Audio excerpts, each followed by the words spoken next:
लोकसभा चुनाव 2024 में बिहार की कुछ सीटें जिसे लेकर खूब घमासान हुआ, उनमें पूर्व केंद्रीय मंत्री और सांसद रहे रामविलास पासवान की सीट हाजीपुर भी एक है।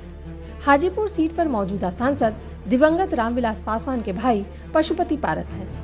पशुपति पारस ने 2019 में हाजीपुर से चुनाव लड़ा और जीते भी, लेकिन इस बार इस सीट को चिराग पासवान ने अपने लिए नाक का सवाल बना लिया और तमाम तरह के हथकंडे अपनाने के बाद आखिरकार बीजेपी आला कमान से यह सीट अपने नाम कराने में कामयाब रहे। एनडीए में मंत्री पशुपति पारस इस बार अपने भतीजे से चारों खाने चित हो गए। हाजीपुर की सीट तो गई ही, एनडीए ने एक भी सीट नहीं देकर उन्हें बिल्कुल खाली हाथ कर दिया, जिसके बाद चाचा ने बहुत हाथ पैर मारे, पर ना आरजेडी ने घास डाली ना कांग्रेस ने।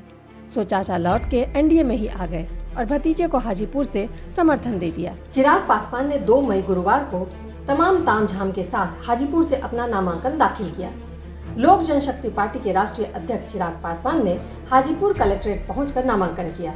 इस मौके पर उनके साथ उनकी मां रीना पासवान, केंद्रीय गृह राज्य मंत्री नित्यानंद राय, सांसद रामकृपाल यादव, प्रदेश अध्यक्ष राजू तिवारी और उनके बहनोई अरुण भारती मौजूद रहे। लेकिन हाजीपुर के मौजूदा सांसद पशुपति पारस कहीं नजर नहीं आए। नामांकन से पहले ही चिराग ने साफ कर दिया कि हाजीपुर से लोकसभा चुनाव लड़ना उनके लिए एक भावात्मक लड़ाई है।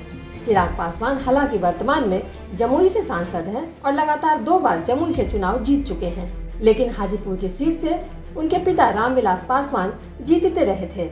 इसलिए एक पुत्र के रूप में चिराग पासवान खुद को इस सीट का उत्तराधिकारी मानते हैं। यही कारण है कि पिता की सीट पर काबिज अपने सगे चाचा को हटाने के लिए चिराग पासवान ने साम दाम दंड भेद के साथ आखिरकार एनडीए को अपने पक्ष में मना लिया। चिराग पासवान हाजीपुर लोकसभा सीट से नामांकन दाखिल करने से पहले सुबह से ही पूजा पाठ में व्यस्त रहे। ये ऐसा मौका था जब चिराग पासवान भावुक हो गए और कहा कि अगर पिता होते तो पार्टी का सिंबल खुद अपने हाथों से मुझे देते। सुबह सुबह चिराग पासवान ने सोशल मीडिया पर एक पोस्ट भी लिखा, आज पापा होते तो वे मुझे ये सिंबल दे रहे होते, लेकिन जब वे नहीं हैं तो आज उनका आशीर्वाद लेकर निकल पड़ा हूँ, उनके कर्मभूमि को एक नई पहचान दिलाने के लिए।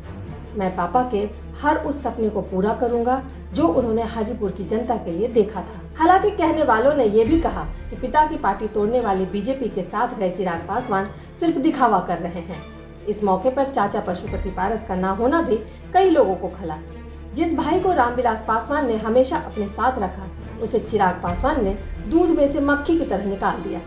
खैर, तमाम वाद विवाद के बीच चिराग पासवान ने आखिरकार अब अपने पिता की सीट से लोकसभा चुनाव के लिए नामांकन तो दाखिल कर दिया है, लेकिन अब ये देखना दिलचस्प होगा क्या हाजीपुर की जनता भी इतनी ही भावुक होकर चिराग पासवान के पक्ष में मतदान करेगी, जैसा वो दिवंगत रामविलास पासवान के लिए करते आए थे। Bureau report, the Bharat now.